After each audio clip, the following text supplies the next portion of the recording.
Hi everybody, it's Kristin. It is Topic Tuesday.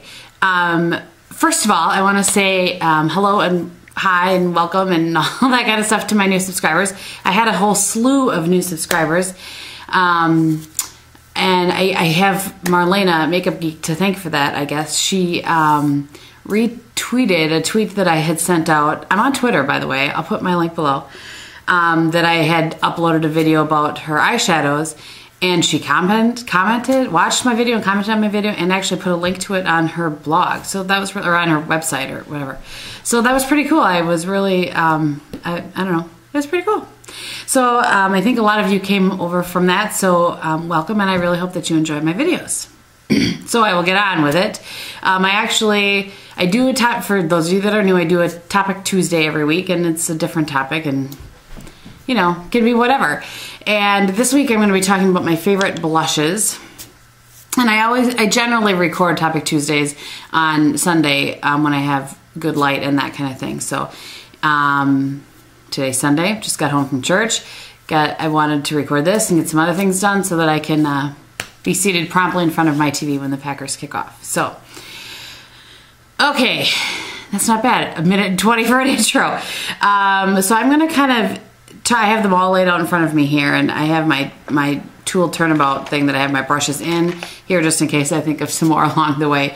So I didn't like do a top 10 or anything. I just did the favorite brushes that I use, and I'll kind of, we'll just go here. So I'll start with foundation, and I kind of have 3 of my favorite ones, but there's a reason for that. They have different different applications for different types of foundation. So for my current favorite foundation, which is the Chanel Perfection Lumiere, I really like using the Sigma Angle Top Kabuki F84. I've talked about that before. You guys, I'm sure, are all familiar with this line of brushes. They're really, really soft, nice and dense, and this just gives such a great application of that foundation. I really like this brush. I'm going to try not to say that 800 times because obviously I like them if they're my favorites. Another one of my favorites is the Coastal Scents 518 brush. And it looks like this. And it's a dual fiber, but it's not the same as this kind of a dual fiber. See how this has a lot of give to it? And this is pretty stiff. This one just, well, I like that for something else. So we'll get back to that. But anyway, this is great for stippling it all over and then swirling it around to buff it in. I like this brush for like Rimmel Lasting Finish, my MAC Satin Finish. That's the kind of foundation that I like this brush for. And if this one is dirty, and then I will reach for, and I like this one as well, the Real Techniques stippling brush. Has the same kind of idea, and I'm showing you this just because if you don't, not everybody wants to order online. So if you don't want to, you know, if you're interested in one of these brushes and you don't want to order this one because it's online, the Real Techniques is pretty similar. It has the same kind of stiffness to it while still enough give to buff it in. So again, you stipple on. It just is a little bit, obviously it's a little bit smaller, but same idea. And then if I use a foundation with my fingers, like I've been using the Missha Perfect Cover BB cream lately, I will almost always buff it in with my Sigma F80. And I've been doing that for a very, very long time. So, okay, so that's foundation. For under eye concealer, this is by far my favorite brush, and I've used a bunch of them, including the 224. And this is by Inglot, and it's the 4SS. I've talked about this brush before too. And it's big and fluffy. Let me show you compared to a 224. This is a 224. So you can see how much bigger it is. From what I hear, it's similar to a MAC 225, although I've never seen a MAC 225. And the CCO that's close-ish to me, which is like 3 hours away. I've been there maybe 4 or 5 times that I've never seen. So that I love for, I put whatever under eye concealer I'm using on, and then I buff it in kind of with that. And then this is a brush that I've used for a really long time, and I actually don't know if I've ever talked about this brush with you guys before or not. And this is my e.l.f. Angled Contour Brush. So it looks like this.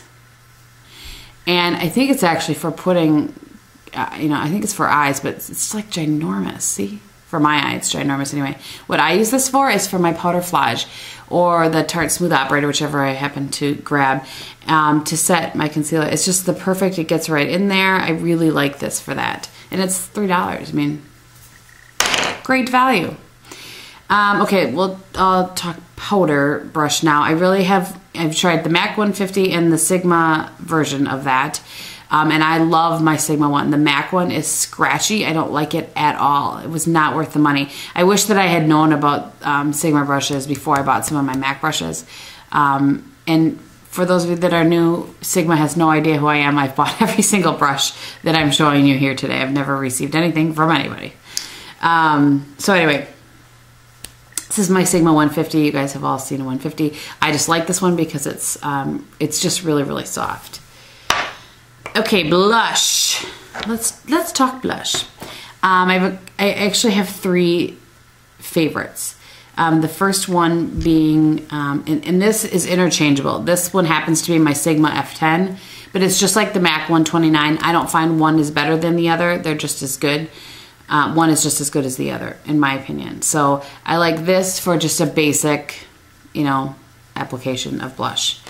If I want to do a little more contoured with more of a bronzy blush, then I'll use I don't have a MAC one. This is a Sigma 168, and it works just fine for me. And I do that for one that I want to, you know, kind of start more here and pull back. That's what I use that one for. And then last but not least is the dual fiber. I have used this in the past for foundation. I just didn't particularly like it because, like I said, it just had too much give, in my opinion. This happens to be a Sigma 187. I do not have a MAC one.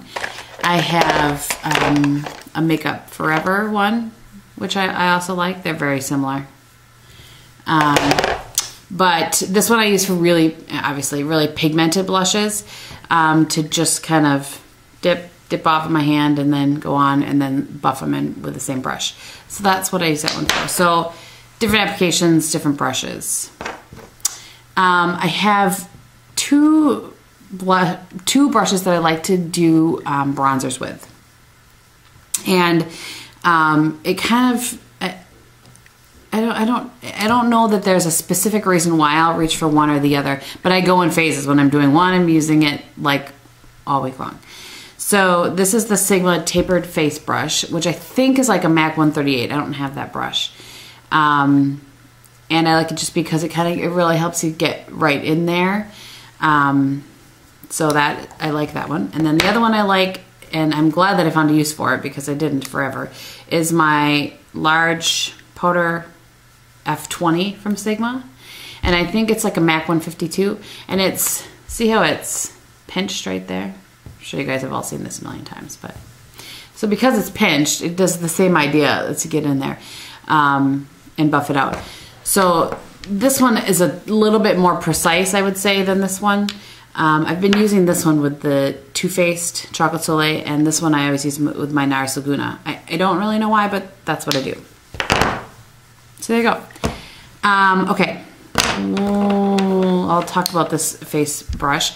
The brush that I like for highlighter, and I've tried the little baby tapered one, and I've tried like using a 224 or the Inglot one, and the one I like best is the MAC 109. And I just kind of do the C thing. I'm not, if I'm using a powder, if I'm using a cream, then I just do it with my finger. But for, how about I move this around a little more? for powder ones, I really like this one, and it's little baby bitty. I'll show you. This is compared to a 129. So that's what it's like. And I know that Sigma has a version of this, but I had already bought my MAC one when I found that out. So there you go. I've bought a few Sigma brushes singly, but mostly I bought them in the kit. So if I have dupes of a MAC brush that I like, that's why, because it came in a kit. The kits are a great value though. I do have a video on that. It was back when I couldn't record videos longer than 15 minutes. So it's a two-parter, but if you ever want to look at my Sigma kind of compared to MAC video, go back a ways. Or message me and I'll get you the link. Okay, on to eyes.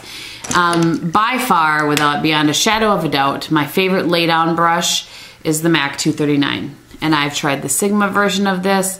I have Smashbox ones. I have other MAC ones. I have a Tarte one. I have an Aveda one.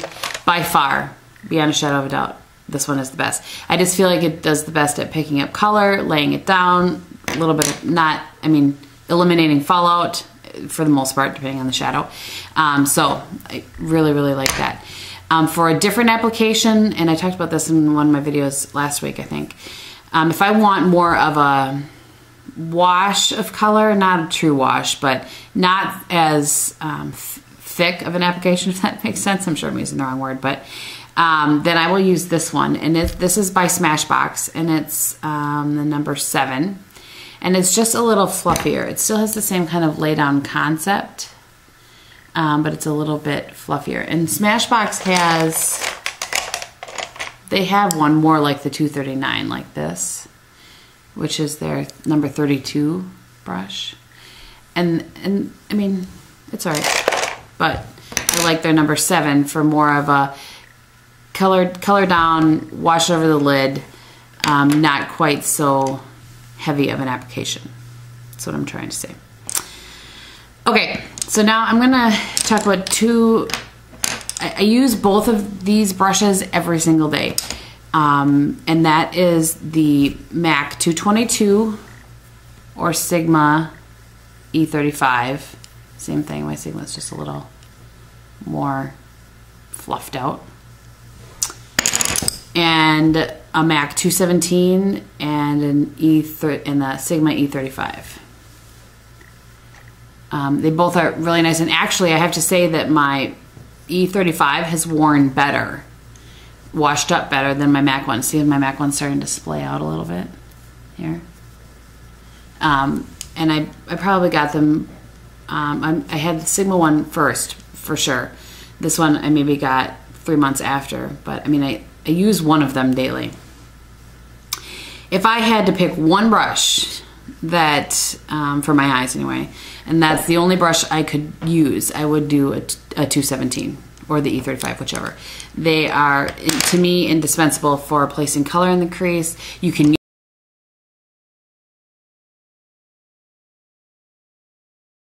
I really am a big fan of the 217. Okay, and then another brush that I really like for getting really in the crease is the small tapered E45, which I think is like a MAC 226. If I'm correct. And I really like that for getting in there. If you want to, you don't kind of want it to go up above your crease, you kind of want it right in your crease. This is a good one for that because of the taperedness of it. Overall blending brush, I have the MAC 224. And that one, you guys have all seen that. And I will say, this is way better if I can find my, this is what my Sigma one looks like. And they both were washed, so it just has really, I just think this one does such a better job of going back into its shape. And therefore, when I put color on, it doesn't get higher up than I want to if I'm using like a wedge or soft brown in the crease. I don't want that all the way up to my eyebrow. And this one, because it's so splayed out, will do that. I had that problem this morning because I had this one laid out for this video. I had to use this and was not happy about it. So that's the Sigma one. And then another one of my other favorite crease brushes is the Smashbox number 10. It's really nice. Really, really nice. Okay. Okay. I have a couple of brushes that I like for placing color down in the crease or outer corner before I blend it out. I can't say that I like one of these better than the other, I don't think. Maybe one. But I just kind of want to give you the options so that you have different ones to choose from if you want to get one of these. One of them that I've been recently liking, because I haven't had it that long, is the Makeup Geek. And it's I think it's called the Outer V. It doesn't have a name on it. It looks like that. I also like the Makeup Geek. I think this is the rounded crease brush. This one is the e.l.f. I mean, this is $1, and it does pretty much the same thing as those other ones. Professional blending eye brush. It looks like that. Works really well for just, for me, sometimes I like to just stamp the color in the crease and kind of get it started, and then I'll blend it out with the 217. And then this, which is part of a 2-brush duo that you can get from Essence of Beauty. And this just says Crease on it. And it's great for the same thing, kind of putting color in the outer V and then blending it out with a different brush. The other half of that is one of my favorite brushes for color under my lash line, and this is the, oh, it also says Crease, but it's teeny tiny compared to, it's a good little smudger brush. See how it has some, a little point to it and has some give to it, but not too much. So I like both of those. I do like, and I talked about this in my Sigma MAC brush video, the MAC 219 I like. See how mine's really pointed? This is my Sigma 219. Mine has the old number. It's a little more rounded. So for color under my eyes, I tend to use the MAC one, and then the 219 I'll use for putting darkening, the same kind of idea as these ones. But I really like both of those brushes. For putting color into the inner corner, like a highlight, I like, this is one of the Real Technique brushes. It's called the shading brush. It's really tiny. I mean, compared to a MAC 219, I guess it looks, it's bigger than I thought it was, which is kind of funny. But I really like it for kind of placing color in there and then blending it in. It works well for that. And then the last brush that I will talk about is the Sigma E50, which is like a MAC 227. And I absolutely love this brush for stamping your highlight up here, blending it here. And then I will use it if my color has come out too far here. I think I showed that in one of my demos. Kind of like a little eraser. I'll take some MAC Mineralized Skin Finish in Natural and kind of, you know, buff the color if I've gone a little too wonky on the sides. And then, oh no, I do have two more. And this is just, I mean, I have both the MAC and the Sigma Kabuki brush, and the MAC one is just a little more dense than the Sigma is. They both generally do the same thing. The one I grabbed here is my MAC one. But I use this for either application of my Mineralized Skin Finish in Natural, if I'm just going to wear that. But I use one of them every day just to buff everything in at the end of the day, just to make sure it's all nice and pretty. And I do have one other brush I should talk about when I was doing highlight. When I was talking about highlight, I do use the 181, which is the baby one. When I'm using like Perfect Topping from MAC, there's a couple other ones that I like to get I'll use this as a highlight for that as well. I don't know why. I feel like I have better control over it or something. But I did that a lot in November actually. So there is my favorite brushes. Feel free to put them below. I am not, like I said, I'm not affiliated with MAC or with Sigma or Smashbox or anybody. I'm not affiliated with anybody. I'm just affiliated with myself. So any questions, like I said, put them below. I will be happy to answer them. And yeah, that's all I have. Next week, I think I'm gonna do my favorite eyeshadows. Take a cue from Miss Hannah G. And I think I'm going to do a tag video later this week. I haven't decided which one. If you have an opinion on that, put it below. Whether I get tagged or not, I'm just gonna do one. I just think they're kind of fun. And I thought maybe it'd help you guys get to know me a little more if you want to. So if you have an opinion on that, put it below. All right, hope you guys are having a great week. Happy Tuesday, and thanks for watching. I'll talk to you very soon. Bye.